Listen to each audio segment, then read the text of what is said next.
Hello दोस्तों, एक बार फिर से आपका स्वागत है मिशन गवर्नमेंट जॉब में। अब दोस्तों, पिछले वीडियो में मैंने 36 तक बताया था, भाग 4 तक के बता पाया था क्योंकि मेरा जो माइक था वो बंद हो गया था। फिर से मैं लेके आया हूँ भाग 4। राज्य के नीति निर्देशक तत्व जो है आर्टिकल 36 से 51 तक है। तो दोस्तों ये पहले बता देता हूँ कि ये जो राज्य के नीति निर्देशक तत्व है ये आयरलैंड से संविधान से प्रेरणा से संविधान में शामिल किया गया है। ठीक है। ये जो नीति निर्देशक तत्व जो है 1935 के अधिनियम के तहत जोड़ा गया है। ठीक है। तो दोस्तों देखते हैं कि अनुच्छेद 36 में है नीति निर्देशक तत्व की परिभाषा। अनुच्छेद 36 में क्या है? नीति निर्देशक तत्व की परिभाषा। अनुच्छेद 36 में क्या मिलेगा आपको? नीति निर्देशक तत्वों का परिभाषा। अब अनुच्छेद 37। अनुच्छेद 37 में जो न्यायालयों में परिवर्तन ना हो किया जा सके, लेकिन जो है कि राज्य के शासन के अधीन जो है उसमें मार्गदर्शक कर सके। ठीक है। उस चीज का न्यायालय में जो परिवर्तन नहीं होगा, लेकिन क्या है कि राज्य के शासन में उनका मार्गदर्शक हो सके, इसमें बताया गया है। और 38 में क्या है? अनुच्छेद 38 में बहुत बहुत इंपॉर्टेंट है। इनमें कहता है सामाजिक, आर्थिक और राजनीतिक न्याय। सामाजिक आर्थिक क्या है ना कि कहने का अर्थ है कि किसी भी राज्य का जो है, ठीक है, किसी भी राज्य का जो है लोक कल्याण के लिए जो है ना नागरिकों को सामाजिक और आर्थिक एवं राजनीतिक न्याय मिलेगा। ठीक है। अनुच्छेद 38 में कहा गया है। ठीक है। अब 39 में कहा गया है समान वेतन, रोजगार का अधिकार और बाल श्रम निषेध। सबसे ये लिखा गया है इसमें अनुच्छेद 39 में बाल श्रम निषेध। ठीक है। छोटे बच्चों को हम काम नहीं करवा सकते। रोजगार का अधिकार, सभी लोगों का रोजगार का अधिकार है। और समान वेतन। समान वेतन से दोस्तों इसका तात्पर्य यह है कि समान काम के लिए समान वेतन दिया जाएगा। उसके बाद है अनुच्छेद 40। अनुच्छेद 40 में दोस्तों क्या है कि पंचायतों की स्थापना, जो पंचायत ग्राम पंचायत संगठन है उसका स्थापना होगा, तो अनुच्छेद 40 के अंतर्गत आता है, याद रखिएगा दोस्तों। और कहता है कि अनुच्छेद 41 में काम, शिक्षा और सार्वजनिक सहायता का अधिकार। क्या है कि काम, शिक्षा जो है सार्वजनिक सहायता का अधिकार। अगर आप काम करना चाहते हैं या शिक्षा पाना चाहते हैं और जो सार्वजनिक सहायता चाहिए, आपको वो चीज का अधिकार आपको प्राप्त होता है अनुच्छेद 41 के तहत। चलिए दोस्तों देखते हैं अनुच्छेद 42। दोस्तों अनुच्छेद के अंदर जो है ना कि 41 के अंतर्गत जो है कि कुछ कुछ सहायता आपको प्रदान किया जाता है, जैसे पेंशन वगैरह, वृद्धा पेंशन वगैरह। ये सब अनुच्छेद 41 के आसपास आपको मिलेगा। जैसे कोई योजना था अन्नपूर्णा योजना, वो भी अनुच्छेद 41 के तहत मिलेगा। ठीक है।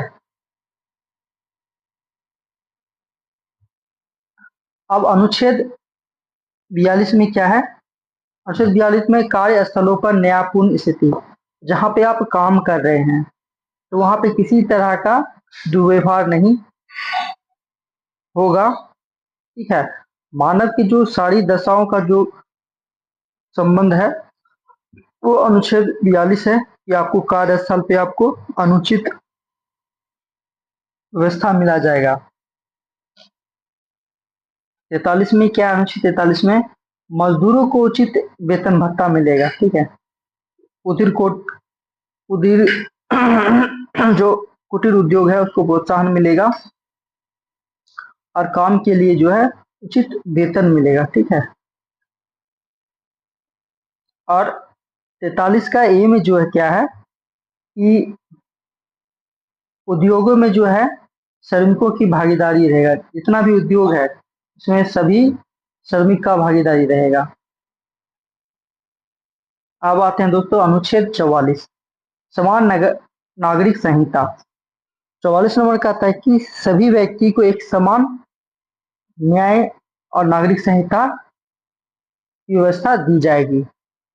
अनुच्छेद 44 में। नेक्स्ट चलते हैं दोस्तों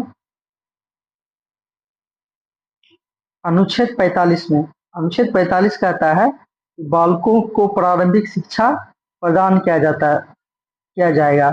राज्य द्वारा जो है बालकों को फ्री में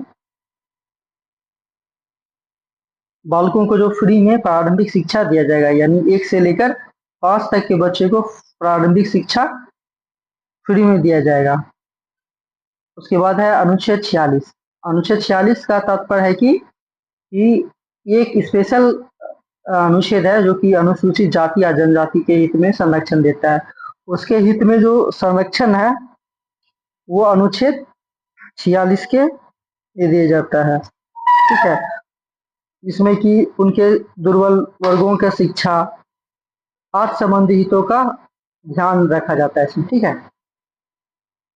अब देखिए अनुच्छेद 43 में।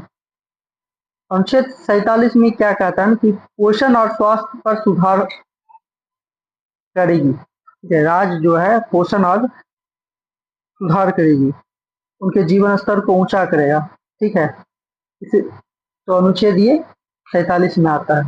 अब 48 क्या है, पशुवध पर नियंत्रण। अनुच्छेद 48 क्या कहता है कि आपको पशुवध पर नियंत्रण किया जाएगा। कृषि एवं पशुपालन का जो है संगठन बनाया जाएगा और पशुवध पर नियंत्रण किया जाता है। और 48 का ये कहता है कि एक राज्य जो है पर्यावरण संरक्षण भी करेगा, इसमें कि हवा पानी ये सब साफ मुहैया कराया जाएगा। इसलिए अनुच्छेद 48 का ये बहुत इंपॉर्टेंट है दोस्तों।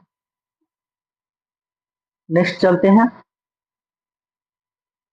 अनुच्छेद 49 के अंतर्गत। अनुच्छेद 49 जो है वो कहता है ऐतिहासिक जो स्मारक है उनकी रक्षा किया जाएगा। अनुच्छेद 49 के अंतर्गत क्या है, ऐतिहासिक स्मारकों की रक्षा किया जाएगा, ठीक है। अगला चलते हैं 50 में, न्यायपालिका की स्वतंत्रता। 50 कहता है कि जो कार्यपालिका और न्यायपालिका है अलग अलग कर दिया गया था, उसमें न्यायपालिका को अलग दिया गया क्योंकि ये स्वतंत्र तरीका से अपना कार्य कर सके। इसलिए अनुच्छेद 50 न्यायपालिका की स्वतंत्रता को दिखाता है, ठीक है। 51 में देखते हैं दोस्तों, अंतर्राष्ट्रीय शांति और संबंधों को बढ़ावा।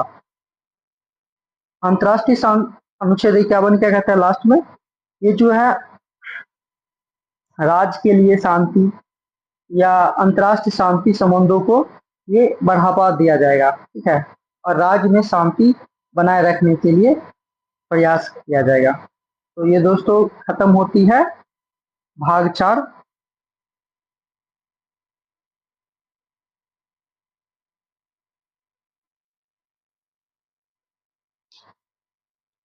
दोस्तों अब चलते हैं भाग 4 का। ये क्या कहता है कि हमारे कुछ जो है मौलिक कर्तव्य हैं जो कि 51 के ए में आते हैं, ठीक है। तो हर एक नागरिक को जो है 11 मौलिक कर्तव्य जैसे संविधान का सम्मान, पर्यावरण की रक्षा और वैज्ञानिक दृष्टिकोण जैसे चीजों को करना आवश्यक है, इसलिए मौलिक कर्तव्य बनाया गया है। अब दोस्तों चलते हैं भाग 5 में। भाग 5 क्या कहता है, यूनियन गवर्नमेंट या संघ सरकार जो है 52 से ये 151 तक की है, ठीक है। ये 52 से लेकर 151 तक आर्टिकल आपको देखने को मिलेगा जो कि संघ सरकार के बारे में आपको बताएगा, ठीक है। तो पहला जो भाग 5 का अनुच्छेद आता है वो अनुच्छेद 52, जिसमें कि कहा जाता है राष्ट्रपति का पद, ठीक है। राष्ट्रपति का पद जो भारत राष्ट्रपति देश का जो है संवैधानिक प्रधान होता है, ये उसके पद के बारे में, और प्रथम नागरिक भी कहलाता है। ठीक है, तो उसके बारे में बताया गया है राष्ट्रपति का पद। ठीक है, और अनुच्छेद 53 जो है, कार्यपालिका की शक्ति राष्ट्रपति राष्ट्रपति में निहित होती है। ठीक है, अनुच्छेद 53 ये कहता है कि जितने भी कार्यपालिका होगी वो राष्ट्रपति के अधीन काम किया जाएगा, मंत्री जिसके उत्तरदायी जो होंगे मंत्री परिषद होंगे। वो कौन होंगे? मंत्री परिषद होंगे। ठीक है, राष्ट्रपति के नाम पत्र जो कार्यपालिका है उसमें उसी में प्रधानमंत्री और उसके मंत्रिमंडल का जो है वास्तविक कार्य बताया जाएगा। यही हो गया अनुच्छेद 53 के अंतर्गत। अब चलते हैं दोस्तों अनुच्छेद 54। अनुच्छेद 54 में है राष्ट्रपति का चुनाव किया जाएगा। ठीक है, अनुच्छेद 54 के अंतर्गत जो है राष्ट्रपति का चुनाव किया जाएगा। ठीक है, अनुच्छेद 55 के अंतर्गत दोस्तों, अनुच्छेद 55 के अंतर्गत है कि चुनाव की प्रक्रिया, जो राष्ट्रपति के चुनाव होगा उनकी प्रक्रिया के बारे में बताया जाएगा।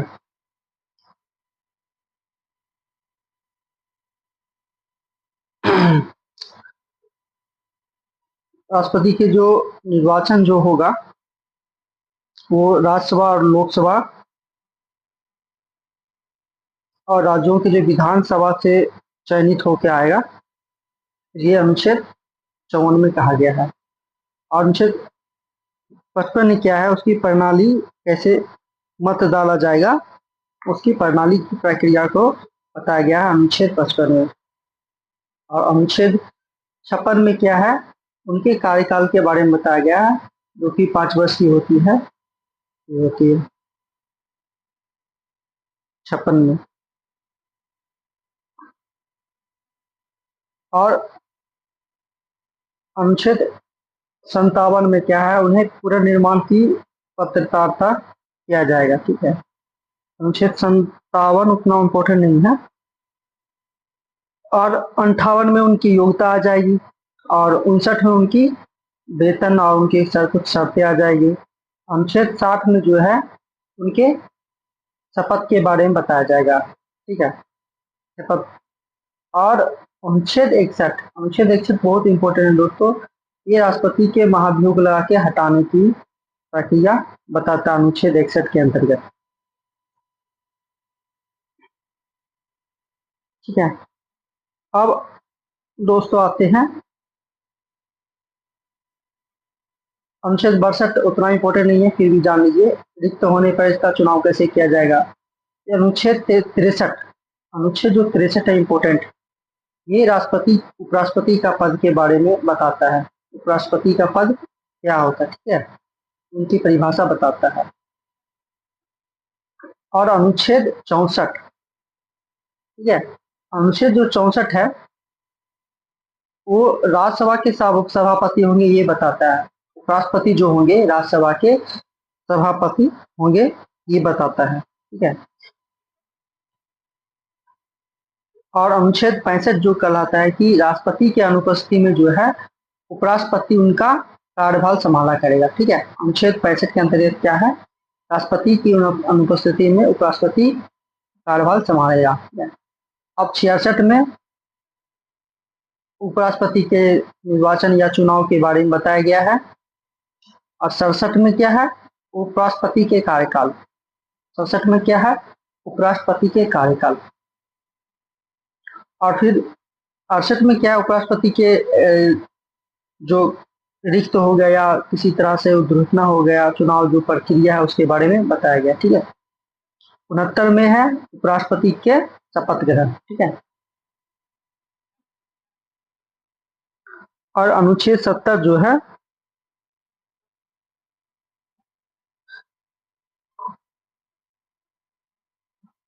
अनुच्छेद जो है कि अनुच्छेद 70 क्या है कि अगर दोनों पद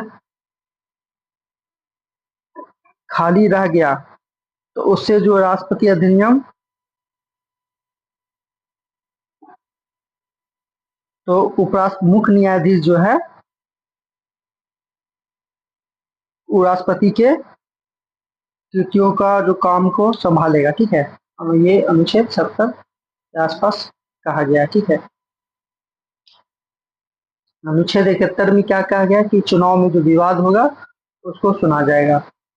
और अनुच्छेद 72 बहुत इंपॉर्टेंट है दोस्तों, ये अनुच्छेद की राष्ट्रपति जो है क्षमा शक्ति, इनके पास वो शक्ति होता है जो कि किसी को फांसी से छुड़ा सकता है या किसी को फांसी से बचा सकता है। ये क्षमा है, ये राष्ट्रपति का है। और 73 में अनुच्छेद में बताया गया है कि संघीय कार्यपालिका की सीमा क्या होगी। 73 में क्या बताया गया, संघीय कार्यपालिका की सीमा क्या होगी। 74 में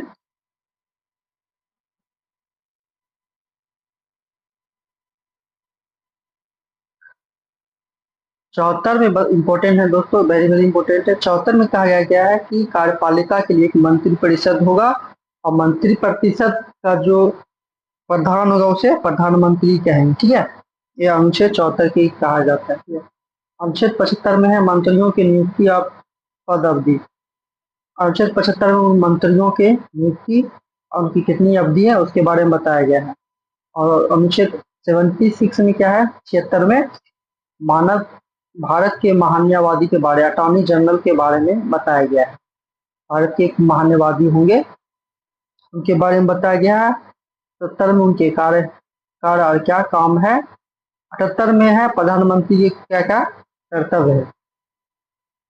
दोस्तों 78 तक हो गया कि प्रधानमंत्री के कर्तव्य क्या है, उनके कार्य क्या है, ये बताया गया अनुच्छेद में। अब चलिए, अब संसद जो आती है 79 से 122 तक, पार्लियामेंट 79 से स्टार्ट होता है संसद। संसद की संरचना कैसी होगी इसके बारे में बताया गया है 79 में। अनुच्छेद 79 में क्या बताया गया, संसद की संरचना, एक राष्ट्रपति होगा, लोकसभा होगा और राज्यसभा होगा। ठीक है, राज्यसभा की संरचना के बारे में अनुच्छेद 80 में बताया गया है।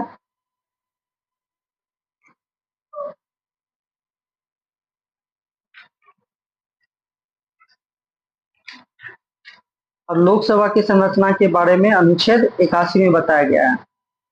और फिर इसके 82 में क्या है, सीटों का निर्धारण कैसे किया जाएगा, कितना मेंबर्स होंगे और दोनों सदनों का कितना कार्यकाल होंगे, उनकी सदस्यता की योग्यता कितनी होगी, ये अनुच्छेद 84 में।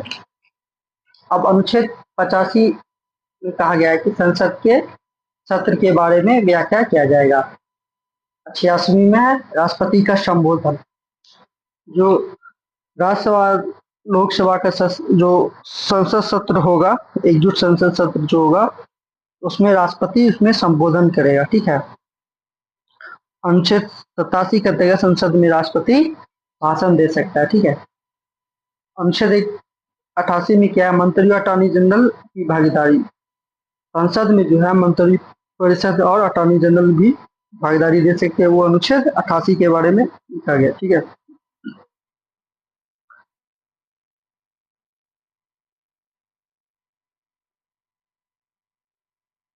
अब कहा गया है दोस्तों 89 में क्या कहा गया है कि राज्यसभा अध्यक्ष और उपाध्यक्ष, राज्यसभा के एक अध्यक्ष होंगे, ठीक है, और एक उपाध्यक्ष होंगे, ये कहा गया है। फिर अनुच्छेद 90 में कहा गया कि उपाध्यक्ष का जो कार्य है उसके बारे में बताया गया है। उनके पद से हटाने, पद से त्याग या हटाने का उसमें प्रक्रिया दिया गया अनुच्छेद 91 में। उनके कार्यवाही की मतलब वो उनके पद न रहने के दौरान कौन अध्यक्षता करेगा, कार्यवाही के दौरान जो अध्यक्षता है ये दिखाता है। अब अनुच्छेद 93 आता है, लोकसभा के एक अध्यक्ष होगा और एक उपाध्यक्ष होगा, अनुच्छेद 93। ठीक है, बहुत इंपॉर्टेंट है दोस्तों। अनुच्छेद 94 में क्या है कि पद से त्याग और उसके हटाने की प्रक्रिया है। फिर इसकी जो पद से त्यागने और हटाने की प्रक्रिया दी जाएगा आपको, अनुच्छेद 94 में है। ठीक है, ये चलते हैं दोस्तों अनुच्छेद 95 में। अब क्या है कि कार्यवाही अध्यक्षता कौन करेगा? अगर स्पीकर जो है, लोकसभा के अध्यक्ष जो है नहीं है, स्पीकर नहीं है, तो उसकी अध्यक्षता कौन करेगा? तो उसमें 95 में बताया गया, अनुच्छेद 95 में बताया गया है। अब चलते हैं दोस्तों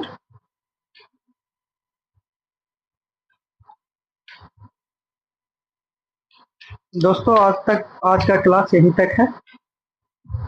फिर हम मिलेंगे, आपको अनुच्छेद जो इम्पोर्टेंट अनुच्छेद होगा उसको बताएंगे। ठीक है, तो जो वेरी वेरी इम्पोर्टेंट होगा मैं उसको बताऊंगा अगले वीडियो में। और कुछ कुछ चीज छूट गई हैं, जैसे मौलिक कर्तव्य। ठीक है, मौलिक कर्तव्य और मौलिक अधिकार। ठीक है, इसके बारे में पूरा के पूरा बताऊंगा मैं। ठीक है, तब तक के लिए हमारे चैनल को सब्सक्राइब कर दीजिए और लाइक कर दीजिए, ताकि हम अच्छा अच्छा वीडियो आपके लिए ला सके और आपका रिवीजन करवा सके।